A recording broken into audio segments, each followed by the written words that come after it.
I found out my girlfriend's roommate was actually her husband on a Tuesday night when I showed up unannounced, flowers in hand, and walked into the middle of a screaming match.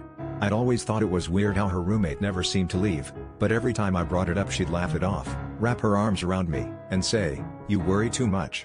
That night, she froze when she saw me, like I was the one who'd done something wrong. Her husband's face went from confusion to absolute fury in seconds, demanding to know who I was and what the hell I was doing in their apartment. She stood between us, tears streaking her face, and told him everything in a way that made it sound like I was just some wild experiment she'd been trying. The husband looked at me like I was a roach under his shoe. But she grabbed my arm and begged him to listen. "What if we could all just be together?" she said, voice shaking. "What if we didn't have to choose?" I thought she was losing her mind, but he didn't even look surprised. He just stared at me, cold and calculating, and then asked, "Are you in or out?"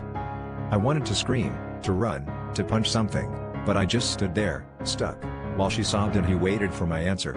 My head spun with all the times she'd lied, late night meetings, weekends she'd gone home, all the secrets stacked up in plain sight. The worst part was realizing how much I'd ignored my own gut, desperate to believe her because loving her felt so good. Standing in their living room, I saw every warning sign I'd brushed past, every red flag I'd laughed away. They watched me, silent, as I tried to make sense of the mess I'd stumbled into. Was I just a pawn in their twisted game, or had I actually fallen for someone who never really existed? I heard myself say I needed space, but deep down, I knew I wasn't just running from them. I was running from the version of myself that let this happen. And as I left, I couldn't decide what felt worse, the betrayal, or the fact that part of me actually considered saying yes.